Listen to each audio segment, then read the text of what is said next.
Background investigations. I love these.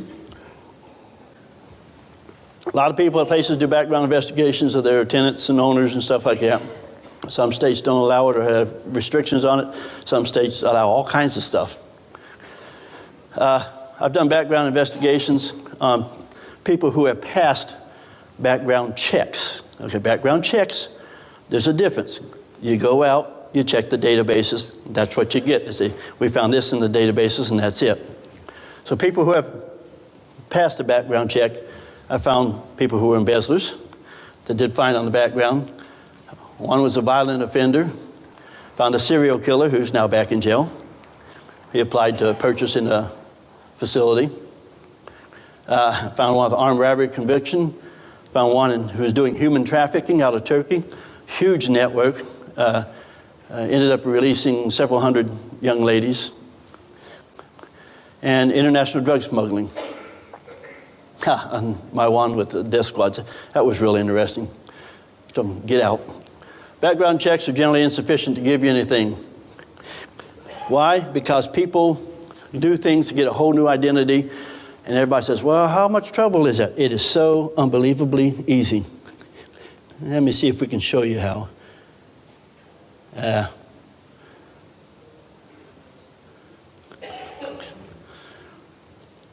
First, you need a name.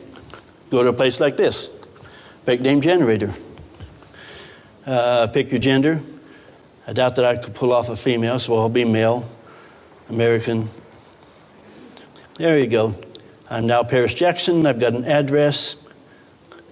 Got an email address I can click to activate. I've got a birthday, a mother's maiden name, Visa card, which will pass the mechanical visa checks. CVV number. By the way, if you go here to look at it, this part here, it says, click here to find out if your Social Security is online. Don't do it, because if you do, it will be. May not be now, but it will be. Favorite color, occupation, companies, everything you want. Okay, just like that, you got an ID. That easy. The next place you go is, it would be nice if you had a career that you could put on that resume. Career excuse. Great place. In about 20 minutes, you can be a rocket scientist. Why spend all that money and go to college? Easy. For this place, you go in there, you tell them, I worked here, here, and here, and here's my supervisor's names, none of which is true. You actually spent 20 years in prison, right? For that 20 years, I was working here. Goddard Space Center, it don't matter. These people will give you a phone number that has the right area code to put onto your resume, okay? And if somebody calls that number, they will tell them whatever you told them to do, and they're very professional. You call in, they say, oh, you need human resources. Let me transfer you to Jenny. And it sounds like they're transferring, and then some girl picks up and says, oh, yeah, he was here from this time to this time, whatever you put on your resume, whatever you needed. They back up everything, absolutely everything. Oh, well, let me connect you to your his supervisor for that question. They'll connect you to somebody else. Extremely convincing. So just like that, you've got a whole career behind you. Not a problem. You can be a really terrible person. You're going to get right through all the screening. Everybody feeling nice and safe now? Then when you need something else, you go to Alibi Network. Didn't realize that was on there. Alibi Network. Whatever you need for an alibi. Okay, they've got it. What does that mean? Discrete affairs, they'll give you all the background so nobody needs to know what you're doing. Virtual hotel service, this is really brilliant. Well, okay, it's really bad. But works so well.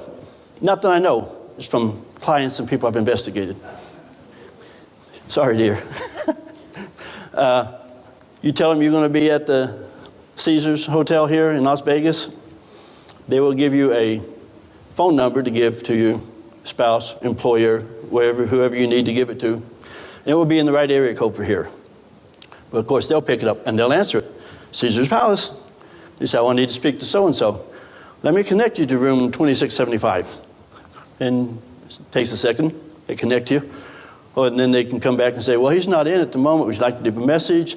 Which then they'll text him. Or they can transfer him straight to his cell phone. So it sounds like you picked up in the room.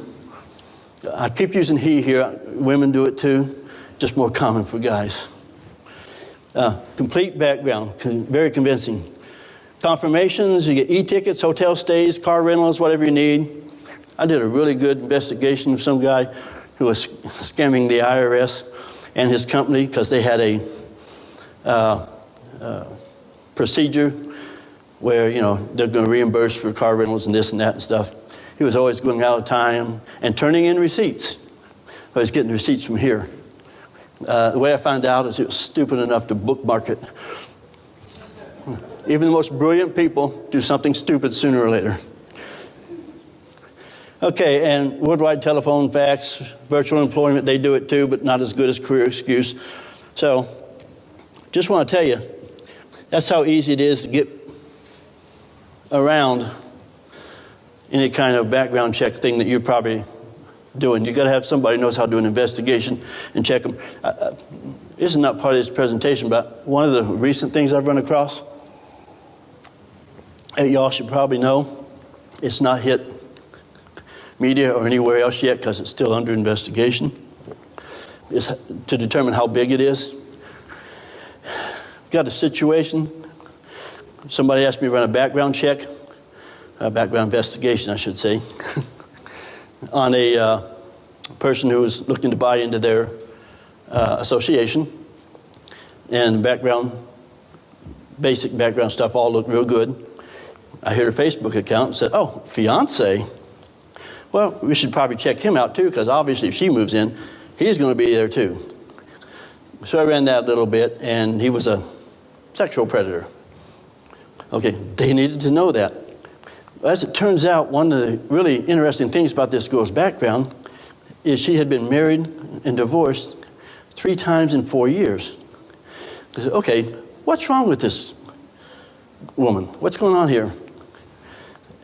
I started doing the backgrounds and found out every one of the people she'd married had been sexual predators. This was a plan to get people into condominium associations in areas that had things against those.